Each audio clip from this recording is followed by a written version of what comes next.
अस्सलाम वालेकुम dear students, उम्मीद है आप सब लोग खैरियत से होंगे। डियर स्टूडेंट्स, इससे पहले हमने चैप्टर 15 के 15.1 और 15.8 तक न्यूमेरिकल्स कर लिए थे। आज जो हमारी रिमेनिंग न्यूमेरिकल्स हैं चैप्टर 15 के, हम वो करते हैं। लेकिन वही बात कि पहले आप हमारे चैनल को सब्सक्राइब करें ताकि आपको रेगुलर नोटिफिकेशंस हमारे मिलते रहें। तो चलते हैं डियर स्टूडेंट्स, हम अपने रिमेनिंग न्यूमेरिकल्स की तरफ, जो न्यूमेरिकल्स हमारे रहते हैं। तो 15.8 तक हमने कर लिया था और हमारा जो अगला न्यूमेरिकल है वो है 15.9। Next numerical 15.9। Current through coil changes from 100 milli ampere to 200 milli ampere in 0.05 second. तो करंट चेंज हो रहा है, मतलब I1 करंट आपके पास है 100 मिली एम्पेयर। अब इस मिली को एम्पेयर में चेंज करने के लिए आप इस 100 को 1000 से डिवाइड करेंगे तो 0.1 एम्पेयर आ जाएगा आपके पास। और I2 जो है आपके पास वो है 200 मिली एम्पेयर। इस 200 को भी आप 1000 से डिवाइड करेंगे तो आपके पास 0.2 एम्पेयर आ जाएगा I2। ये करंट चेंज हो रहा है कितने टाइम के अंदर, साथ में टाइम दिया है हमें 0.005 सेकेंड। यहां से आप चेंज इन करंट भी फाइंड कर सकते हैं। वो होगा आपके पास I2 माइनस I1। 0.2 माइनस 0.1, ये आपके पास 0.1 एम्पियर आपके पास चेंज इन करंट आ गया। तो 0.1 एम्पियर करंट चेंज हो रहा है 0.005 सेकेंड के अंदर। An induced EMF over 40 millivolt is produced in the coil। coil के अंदर जो EMF इंड्यूस हो रहा है वो है 40 मिलीवोल्ट। 40 मिलीवोल्ट। इसको भी 40 को आप 1000 से डिवाइड करें तो आपके पास 0.40 वोल्ट आपके पास आ जाएगा। ये EMF आ गया। अब आपने फाइंड क्या करना है, पहले नंबर पर आपने फाइंड करनी है सेल्फ इंडक्टेंस ऑफ कॉइल। आपने सेल्फ इंडक्टेंस फाइंड करनी है, आपने L फाइंड करना है, सेल्फ इंडक्टेंस। दूसरे नंबर पर find the increase in energy stored in the coil.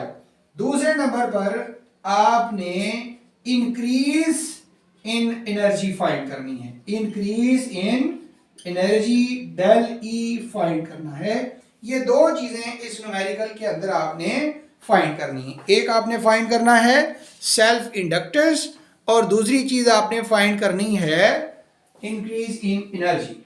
Okay जी, पहले नंबर पे हम सेल्फ इंडक्टेंस फाइंड करते हैं। हमने रिलेशन पढ़ा है, सेल्फ इंडक्शन के अंदर पढ़ा था induce EMF is equal to L del I by del T। ये किसके बराबर था? L del I by del T। Rate of change of current in a coil induces EMF in itself। Self induction की definition थी। अब आपने इस L की वैल्यू निकालनी है, डेल T को इधर लेकर आए तो E के साथ डेल T मल्टीप्लाई हो जाएगा, इधर लेकर आएंगे तो डेल I इससे डिवाइड हो जाएगा, बाकी बचेगा आपके पास L। तो L is equal to induce EMF की वैल्यू आपके पास है 0.4, टाइम है 0.005 सेकेंड और चेंज इन करंट आपके पास है 0.1। अब इसको आप करेंगे सॉल्व। इसको सॉल्व करने से आपके पास जो वैल्यू आती है वो आती है 2 × 10⁻³ हेनरी, या इसको आप 2 मिली हेनरी भी लिख सकते हैं। ये आपके पास आ गई सेल्फ इंडक्टेंस। दूसरे नंबर पे आपने फाइंड करना है increase in energy, increase in energy. और एनर्जी का जो हमने रिलेशन पढ़ा था वो हमारे पास था 1/2 Li स्क्वायर, 1/2 Li स्क्वायर। लेकिन यहां पर बच्चों आपके पास I2 square minus 1/2 Li1 square, ये होगा इंक्रीज इन एनर्जी। इसी रिलेशन से आप 1/2 कॉमन भी ले सकते हैं, 1/2 L कॉमन लेके I2 square minus I1 square, इसको आप सॉल्व करके वैल्यूज इसमें पुट करेंगे और आंसर फाइंड कर लें जी। तो यहां पर L की वैल्यू आपने अभी फाइंड की है, L की यहां पर वैल्यू पुट करेंगे, वो है आपके पास 2 × 10⁻³ और I2 स्क्वायर, I2 आपके पास क्या था, ये I1 आपने निकाला था, I2 आपके पास है 0.2 स्क्वायर और I1 आपके पास है 0.1 स्क्वायर। लो बच्चों, इसको अब आपने सॉल्व करना है कैलकुलेटर से। तो सॉल्व करेंगे तो आपके पास ये आएगा 0.03 10⁻³ जूल, या फिर इसको 0.03 मिली जूल भी आप लिख सकते हैं। तो ये था 15.9। अब हम चलते हैं 15.10 की तरफ, अगले न्यूमेरिकल की तरफ।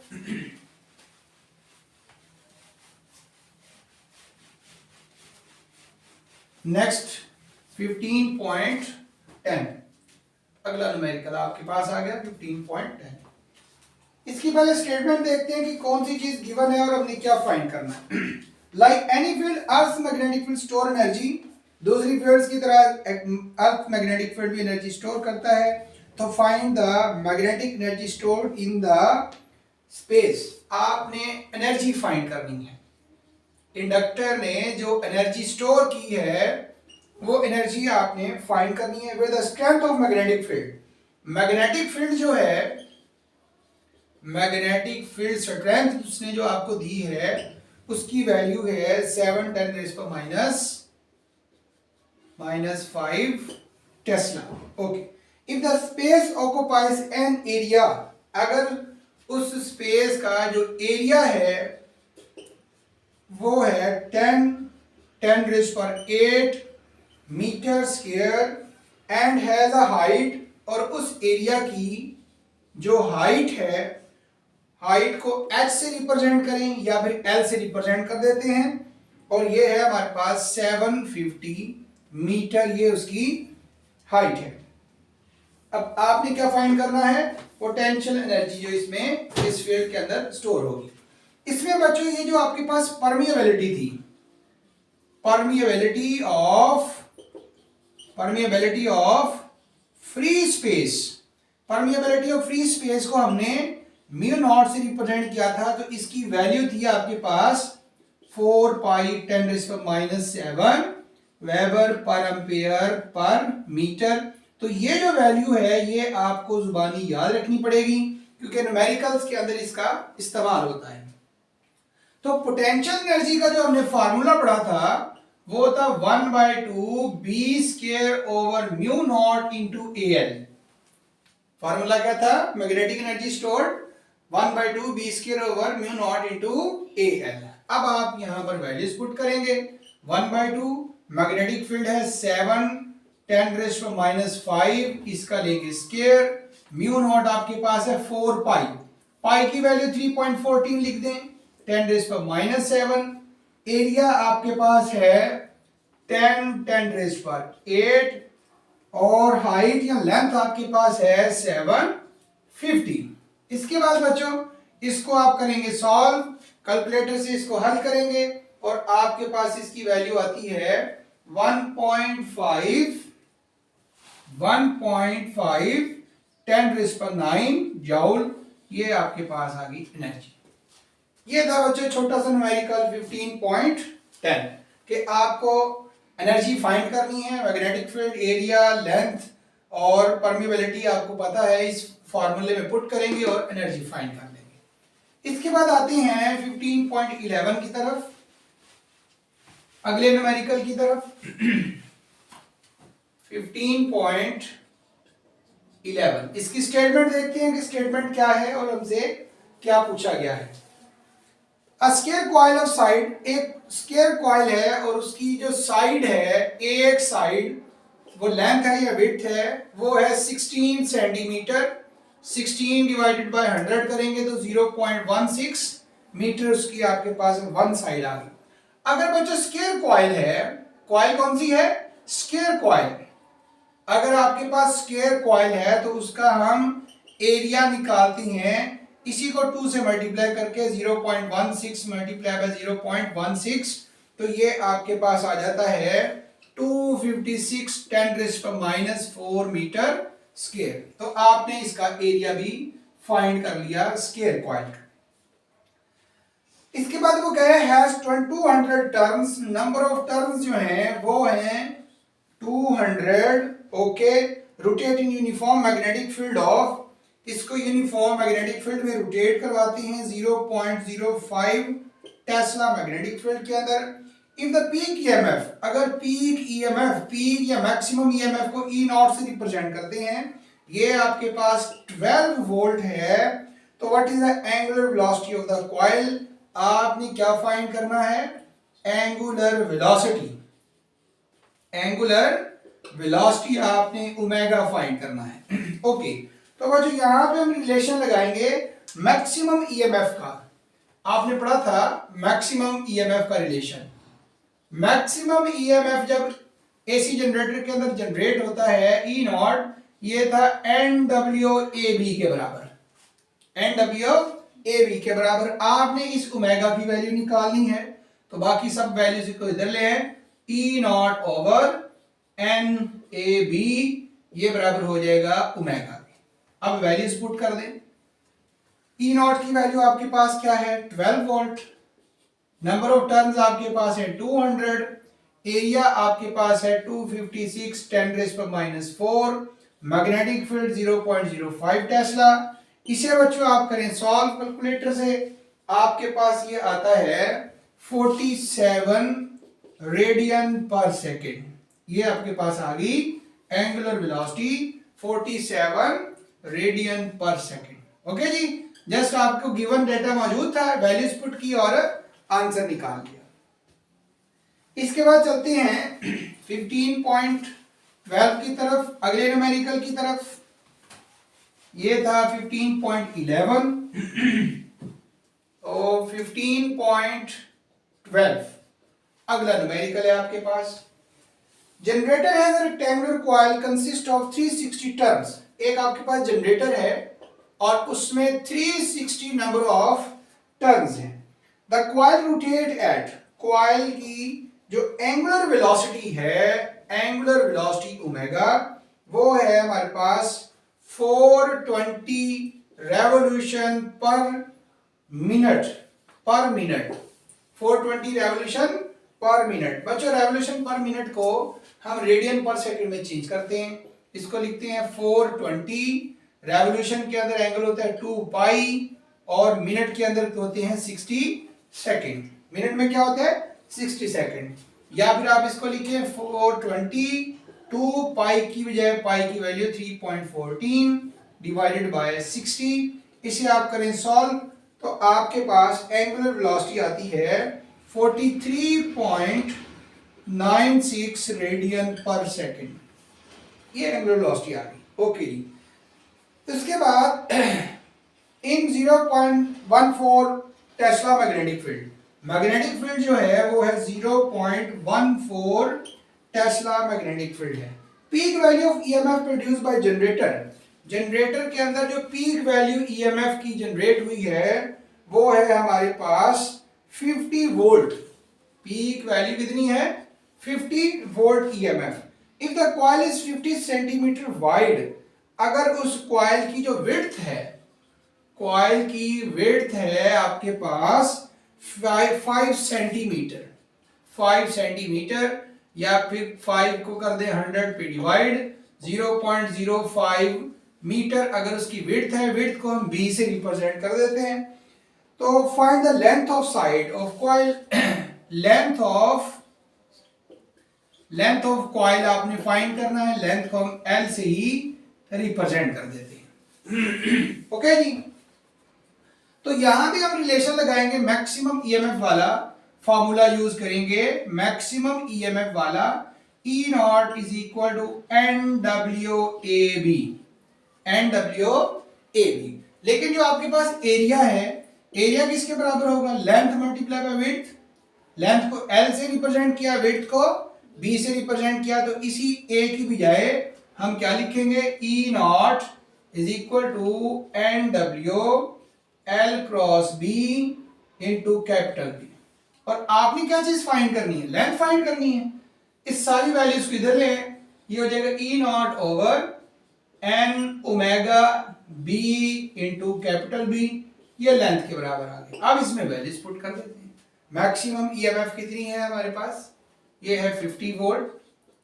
नंबर ऑफ टर्न्स कितने हैं 360। एंगुलर वेलोसिटी कितनी है हमारे पास, वो आपने फाइंड की थी 43.96। विड्थ कितनी है इसकी 0.05 और मैग्नेटिक फील्ड कितनी है 0.14। इसे बच्चों करते हैं सॉल्व।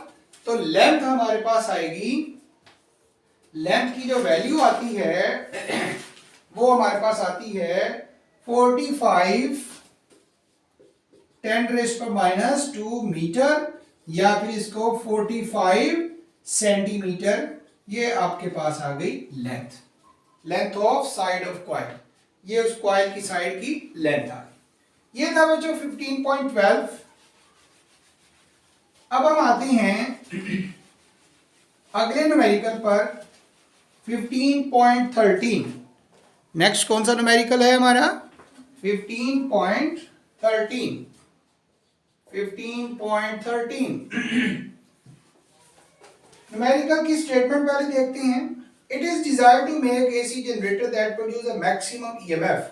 हमने एक जनरेटर बनाना है जिसकी मैक्सिमम ईएमएफ 5 किलो वोल्ट हो, या इसको लिख सकते हैं आप 5 10 की ताकत 3 10⁻³ वोल्ट। ये आपके पास मैक्सिमम ईएमएफ कितनी हो विद 50 हर्ट्ज, और इसकी फ्रीक्वेंसी होनी चाहिए 50 hertz. A coil of area, ऐसी कॉइल जिसका एरिया 1 मीटर स्क्वायर हो, हैविंग 200 टन्स, और इसके 200 नंबर ऑफ टन्स हो आर्मेचर की। What should be the magnitude of magnetic field in which the coil rotate? आपने मैग्नेटिक फील्ड मालूम करनी है जिस मैग्नेटिक फील्ड के अंदर इस कॉइल को रोटेट किया जाएगा। ओके, तो यहां पे बच्चों वही रिलेशन लगाएंगे हम मैक्सिमम ईएमएफ वाला। E not is equal to n omega A B, लेकिन यहां ओमेगा की बजाय हम लिखेंगे 2 पाई एफ, क्योंकि ओमेगा की वैल्यू नहीं है लेकिन फ्रीक्वेंसी की वैल्यू दी हुई है। तो इस ओमेगा की बजाय हम लिखेंगे E नॉट n, इसकी बजाय लिखेंगे 2 pi F a into B. अब आपने इस मैग्नेटिक फील्ड B की वैल्यू निकाल ली, सारी वैल्यूज को इधर ले जाएं। ये हो जाएगा E नॉट 2 पाई एफ, पहले लिख दें 2 pi F n into a। ये आपके पास मैग्नेटिक फील्ड B के बराबर है। अब इसमें जो वैल्यूज गिवन है, जैसे मैक्सिमम ईएमएफ आपको दिया हुआ है 5 किलो वोल्ट, 5 10⁻³ और 2 पाई की वैल्यू 3.14, 50 आपके पास है 50 हर्ट्ज, नंबर ऑफ टर्न्स हमारे पास है 200, एरिया आपके पास है 1 मीटर स्क्वायर। तो इसे अब हम करते हैं सॉल्व। सॉल्व करने के बाद आपके पास ये वैल्यू आती है 0.08 टेस्ला, 0.08 टेस्ला। तो ये वो मैग्नेटिक फील्ड आ गई है कि अगर कॉइल को रोटेट करवाएंगे तो उसमें 5 किलो वोल्ट का ईएमएफ इंड्यूस होगा। ये था 15.13। अब हम आते हैं 15.14 की तरफ। 15.14 अगला numerical. Back EMF in motor is 120 volt.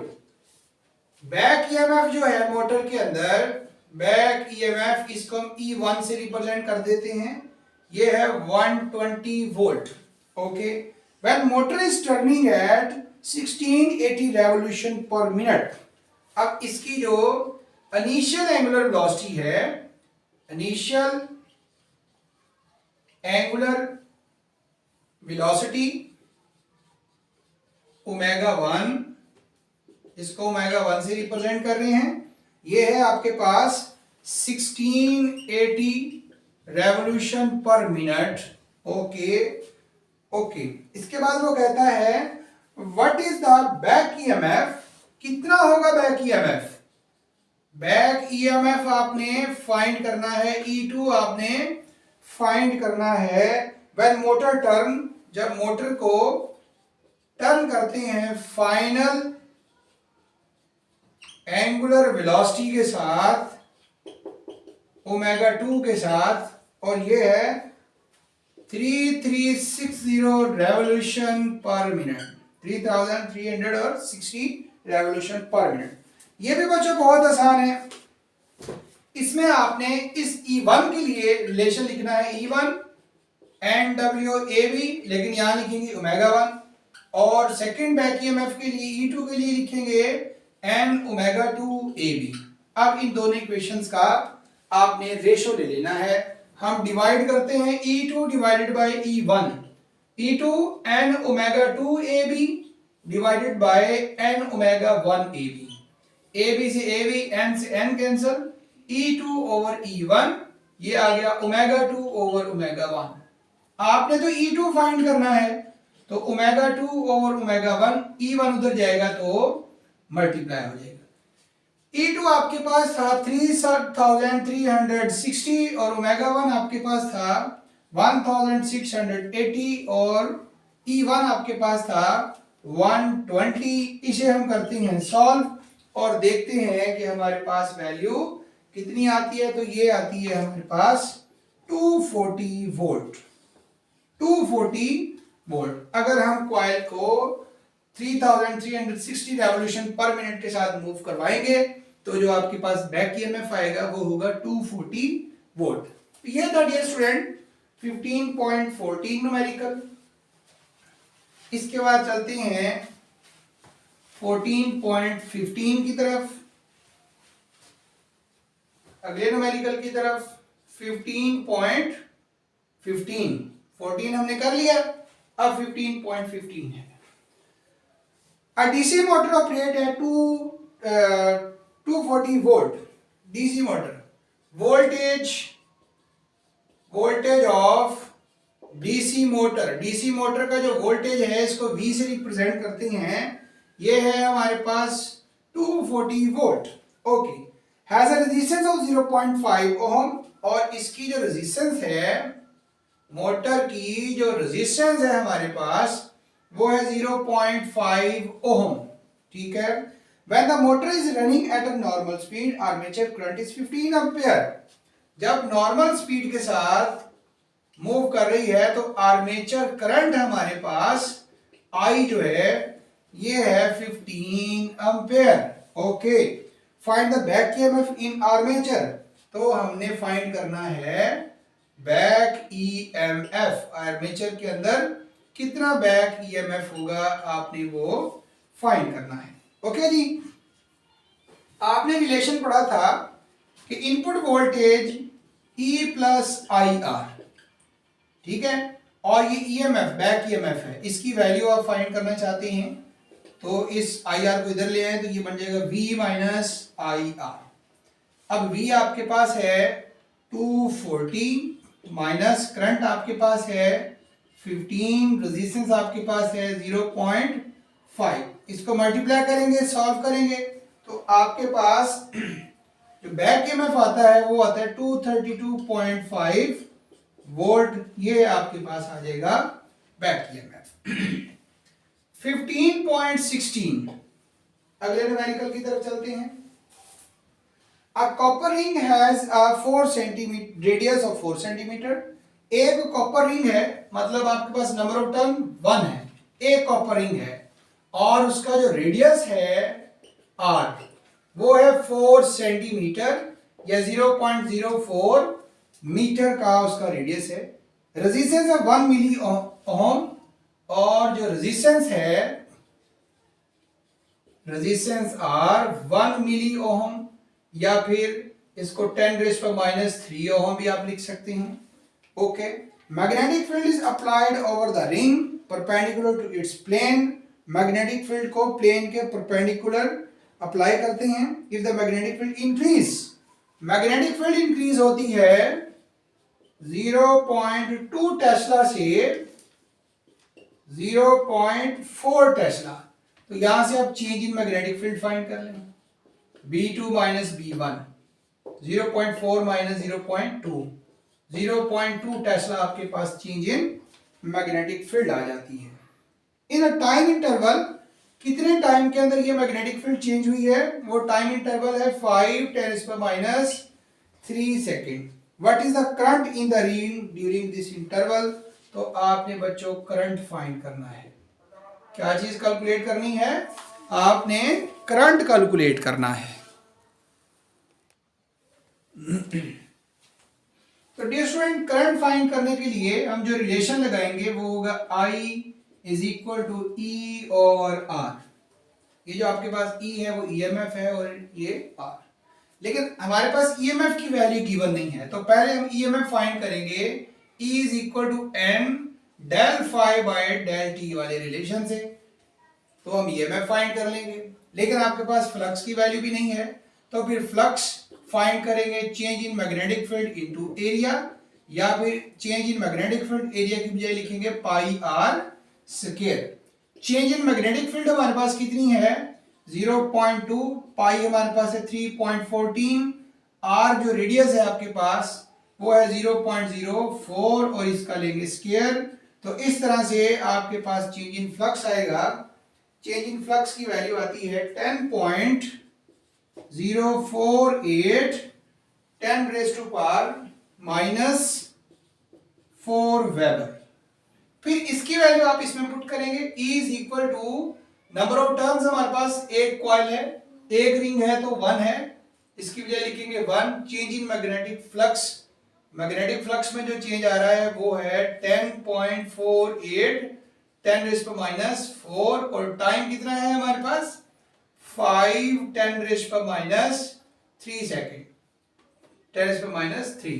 तो इसे आप करें सॉल्व, आपके पास जो EMF की वैल्यू आती है वो आती है 2.01 10 raise to power minus 1 volt, minus या इसको आप लिखिए 0.201 वोल्ट। ये आपके पास आ गया बैक EMF। अब इस रिलेशन में देन अब आप करंट फाइंड करेंगे। Current I is equal to E over R। E की वैल्यू आपके पास है 0.201 और R आपके पास रेजिस्टेंस कितना है? ये है 10 रेज़ टू माइनस 3। इसे आप करें सॉल्व तो आपके पास करंट की वैल्यू आती है 201 एम्पियर। ये आपके पास 201 एम्पियर करंट आ गया और यही करंट आपने डिटरमाइन करना था। इसके बाद ये था 15.16। अब आते हैं 17 पर। 15.17 A coil of 10 टर्न्स, आपके पास एक कॉइल है जिसमें नंबर ऑफ टर्न्स हैं 10 नंबर ऑफ टर्न्स है एक कॉइल के, एंड 35 सेंटीमीटर के एरिया, और उसका जो एरिया है, एरिया आपके पास 35 सेंटीमीटर स्क्वायर या फिर 35 10 raise to minus 4 meter square, ये आपके पास आ गया इसका एरिया। ओके जी, इस perpendicular to magnetic field of 0.5 tesla, ये 0.5 टेस्ला मैग्नेटिक फील्ड के परपेंडिकुलर है। ठीक हो गया। So if the coil is pulled from the field in 1 second, अगर कॉइल को हम 1.0 सेकेंड के अंदर कॉइल को मैग्नेटिक फील्ड से बाहर निकाल लेते हैं, तो find the induced EMF in the coil. आपने इस कॉइल में जो EMF है वो बताना है कितना है। देखिए, जब कॉइल को मैग्नेटिक फील्ड से बाहर निकाला जाएगा तो मैग्नेटिक फील्ड वहां कॉइल में 0 हो जाएगी, इसीलिए यही 0.5 टेस्ला है आपके पास। चेंज इन मैग्नेटिक फील्ड भी 0.5 टेस्ला ही होगी। और आपने EMF फाइंड करना है तो E is equal to N del phi by del T वाला रिलेशन यूज करेंगे, या फिर लिखेंगे डेल फाई के del B A by del T. Number of turns हमारे पास 10 है, चेंज इन मैग्नेटिक फील्ड 0.5 है, एरिया है 35 10 रेज़ टू माइनस 4, टाइम है हमारे पास 1.0। इसे हम करते हैं कैलकुलेटर से सॉल्व, तो ये आपके पास आ जाता है 1.75 10 रेज़ टू माइनस 2 वोल्ट। तो ये बच्चों आपके पास 1.75 10 टू माइनस 2 वोल्ट का EMF इंड्यूस होगा अगर एक कॉइल जिसका एरिया इतना है, नंबर ऑफ टर्न इतने हैं, इतने टाइम के अंदर वहां मैग्नेटिक फील्ड चेंज करेंगे तो इतना EMF उसमें इंड्यूस होगा। इसके बाद 15.18 लास्ट में लिखा 15.18 ये आपके पास आखिरी न्यूमेरिकल है। इसमें क्या पूछ रहा है आपको, ideal step down transformer is connected to main supply of 240 volt. Main supply मतलब एक आइडियल स्टेप डाउन ट्रांसफार्मर, उसकी जो प्राइमरी वोल्टेज है जिसको हम वीपी से रिप्रेजेंट करेंगे, वो हमारे पास है 240 volt. Okay ji, 240। It is desired to operate, हम चाहते हैं कि इसको 12 वोल्ट पर ऑपरेट करें, मतलब कि इसका सेकेंडरी वोल्टेज हम चाहते हैं ये 12 वोल्ट हो। ओके, और 30 वाट का लैंप हम जलाना चाहते हैं, मतलब जो आपके पास आउटपुट पावर है, आउटपुट पावर ये आपके पास, इसको पी आउट से रिप्रेजेंट कर देते हैं, वो है 30 वाट का लैंप। ओके जी, आपने फाइंड क्या करना है, find the current in primary. पहले नंबर पे आपने फाइंड करना है करंट इन प्राइमरी, आपने करंट प्राइमरी करंट फाइंड करना है, आईपी फाइंड करना है, एंड ट्रांसफार्मर रेशो। दूसरे नंबर पे आपने ट्रांसफार्मर रेशो फाइंड करना है। ट्रांसफार्मर रेशो आपके पास क्या है, NSNP, ये आपने फाइंड करना है। तो ये दो चीजें आपने डिटरमाइन करनी है। तो पहले हम आइडियल ट्रांसफार्मर वाला रिलेशन लगाते हैं। आइडियल ट्रांसफार्मर, आइडियल ट्रांसफार्मर में क्या था, इनपुट पावर और आउटपुट पावर हमारे पास क्या थी, सेम। इनपुट पावर और आउटपुट पावर हमारे पास थी सेम। इनपुट पावर को हमने लिखा था VPIP और आउटपुट पावर को लिखा था VSIS, लेकिन यहां लिखने की जरूरत नहीं है क्योंकि आउटपुट पावर हमें गिवन है। आपने प्राइमरी करंट निकालना है IP, तो ये हो जाएगा output power over primary voltage. Output power आपके पास है 30 और प्राइमरी वोल्टेज आपके पास है 240। तो अगर आप इसको डिवाइड करें, 30 को डिवाइड करें 240 पर, आपके पास आता है 0.125 एम्पियर। तो ये आपने प्राइमरी करंट फाइंड कर लिया, ये पहले नंबर पे। दूसरे नंबर पे ट्रांसफार्मर रेशो, वो आपने फाइंड करना है NS ओवर NP, ये बराबर होता है VS ओवर VP के। और VS सेकेंडरी वोल्टेज आपके पास है 12 वोल्ट और प्राइमरी वोल्टेज आपके पास है 240। तो ये कितना आएगा, 1/20, ये आपके पास NS ओवर NP, ये आपके पास आ गई ट्रांसफार्मर रेशियो। डियर स्टूडेंट, ये था चैप्टर नंबर 15 जिसके न्यूमेरिकल्स भी हमारे कंप्लीट हो गए।